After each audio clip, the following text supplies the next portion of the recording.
Welcome, Harvest family. We have an update here for you that I've got some help, and we're going to try to communicate to you in regards to this coming Sunday. And in light of that, I'm sure it's not a coincidence that we have been studying through the book of Galatians together, because I think as we attempt to join back together for services, it is going to take the gospel of grace at work in each of our hearts to show love and serve one another, as we all have an opportunity here to put that into practice. And we can be individuals that all are practicing the gospel and the gospel of grace in our own lives, and yet have different opinions and different mindsets on how and when to regather. So we want to proceed in a mindful manner, one with another, as we seek to regather. So with that in mind, we want to read a couple verses from the book of Galatians here. Dawson's going to help me with that. For you, brethren, have been called to liberty, only do not use liberty as an opportunity for the flesh, but through love serve one another. For all the law is fulfilled in one word, even in this, you shall love your neighbor as yourself. So as the leadership met, there was two things we really wanted you to know as we walk through these guidelines together. We desire that each and every one of us continue to grow in the truth and grace of the gospel. Ultimately, whether that be by continuing to worship at home or regathering in person, we don't want you to feel pressure from us as a church or as leadership. We want you to walk through that decision and do what's best and in alignment with God's wisdom and God's will for you and your family. We want to continue to serve and minister one to another. We certainly seek to do that wisely and with proper caution during these times. But as a church family, we want to help, encourage, and uplift each other as opportunities arise.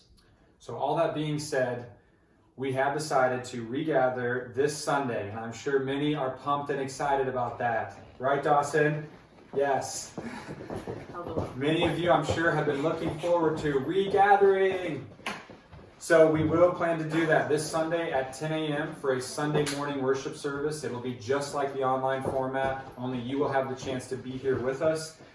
And we will be walking through several things to make that possible with caution and careful preparation. So here's a list of things we want you to be prepared for. And I've got some helpers to walk us through this. We ask that if you or anyone in your family has had a fever or has been sick, that you not come. It might be helpful to check your temperature before you come, but we ask that if you or anyone in your family is feeling sick or has been sick, you not come. There will be no children's ministries, including no nursery. From counsel we have sought, we feel this is the wisest decision for now. If you have children and you bring them with you, take some time beforehand to prepare them. We ask that you maybe sit down, have a little family powwow, prepare them for what it'll look like, have them use the bathroom before they arrive. Have you all used the bathroom? Yeah. Ridley, you maybe should just go try just in case before we leave. And we ask that you remain together. So enter the building as a family, find your seat in the auditorium as a family, and then exit as a family. And we want to do this just to maintain the social distancing together. And we know this may present some distractions, having your family with you, if you need a coloring book or bring things with you so that we can have the service together. But we understand those distractions will exist, and we're willing to walk through those together.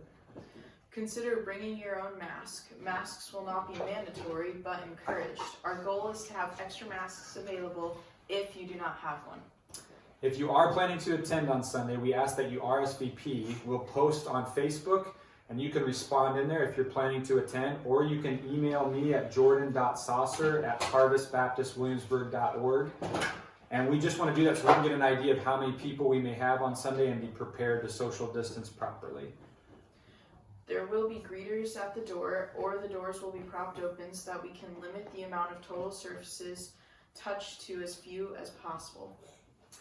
Social distancing will be observed. We will tape off certain sections of every other pew will be taped off, and then within the pew we're going to try to put 6 feet apart so that if you sit as a family unit, so when you come in you'll see the taping in there. It'll hopefully kind of help you know where to sit so that we can keep everybody distanced properly as we worship together.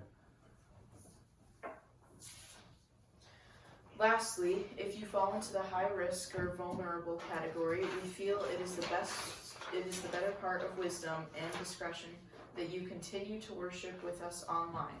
This would be those who are 65 and older, and those with seriously underlying health conditions, including but not limited to high blood pressure, chronic lung disease, diabetes, asthma, and those with compromised immune systems. Thanks to my helpers for helping us with this announcement and message. We will send out an email and we'll probably communicate through Facebook as well, but we wanted to just get some of these basics across to you. If you have questions, feel free to reach out, to call the church, or to reach out by email and email us here. We want to make sure that everybody's prepared for this and that we do this again in a wise manner. We're thrilled to get back together, but we don't want to abuse or offend one another, and we want to keep our focus on worshiping together. So we look forward to seeing some of you. Thank you very much, Harvest family.